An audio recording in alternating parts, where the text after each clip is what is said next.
So really, how green is wind power anyway? You and I have an insatiable appetite for electricity. Come with me and we'll look at the issues relative to wind farms and the communities that they serve. This is the Windfarm Guy. Hi, this is Dennis Stout and thank you for joining me for this episode of the Windfarm Guy. So, how green is wind power, a green energy? That question is not a simple one to answer.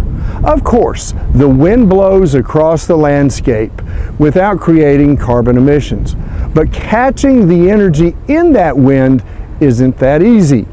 Building and directing wind turbines requires hundreds of tons of materials: steel, concrete, fiberglass, copper, and materials used in permanent magnets. There is a carbon footprint with all of this.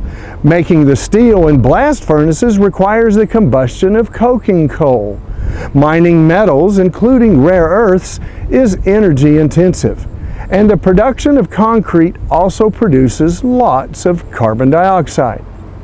In the case of wind and solar power, those emissions are practically all front-loaded. That contrasts greatly with fossil-fueled electric power plants, where emissions occur continuously as natural gas and coal are burned, and water is also used continuously with any system that uses steam turbines, like fossils. With wind, however, the use of water is also front-loaded and necessary for the manufacture and erection of the turbines, but barely a trickle is used during operations. So, wind is front-loaded with its nastiness, but fossil fuels are continuously nasty. But how significant is that difference? Bernstein Research studied this and came to some interesting conclusions, citing data from the National Renewable Energy Laboratory, Vestas, Siemens Gamesa, and their own estimates.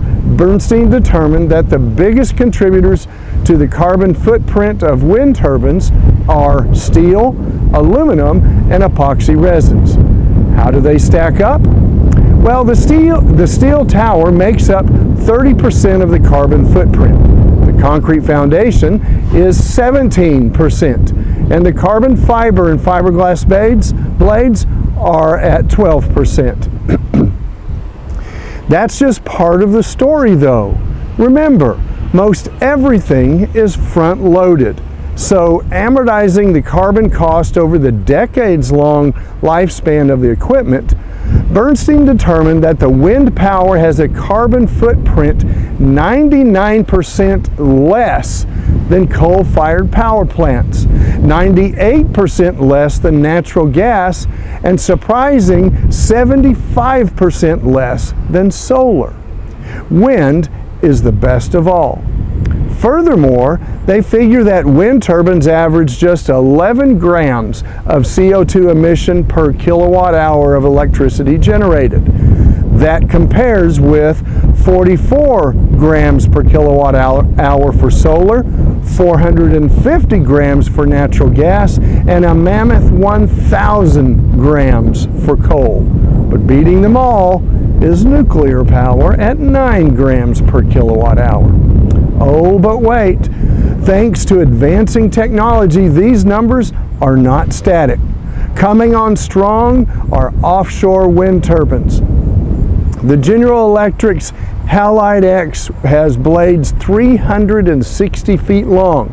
That is well over a football field long, each blade, and they generate 14 megawatts of power. The carbon footprint of these enormous machines could get as low as 6 grams per kilowatt hour. And it gets even better. Thanks to the advent of the new green steel, a couple Swedish companies, Hybrit and H2 Green Steel, are investing billions to make millions of tons a year of green steel. Instead of burning coking coal or metallurgical coal to fire a traditional blast furnace to produce pig iron, they will use green hydrogen electrolyzed via renewable power. If you like what we've discussed today, please click like and subscribe below. If you have thoughts or want me to address a particular topic relative to wind farms, please also leave me a comment.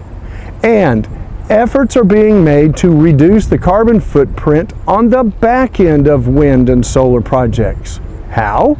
By recycling old photovoltaic panels and turbine blades.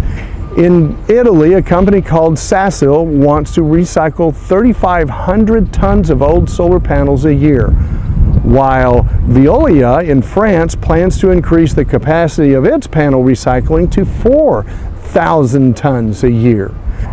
In addition, Arizona State University researchers are working on electrochemical processes to extract metals like tin, copper, and lead from solar cells by dissolving them in vats of nitric acid, hydrofluoric acid, and sodium hydroxide. Now, the wind turbine blades, which are made of carbon fiber and fiberglass composites, are tougher to recycle. Wind farm operators tend to upgrade or repower their turbines after 10 to 20 years of service, which results in loads of old blades that typically used to end up in landfills. Now, many of the new blades are manufactured fully recyclable, and there are also new processes to recycle the older blades in efforts to keep them out of the landfills. They can be broken down, ground up, added to cement as filler. After considering all of this, by comparison, wind turbines are head and shoulders above the rest in the race to net zero. This is Dennis Stout, and I'm the Windfarm Guy. Thank you for watching. Working together, we can make good energy decisions and save our planet. I am the Windfarm Guy.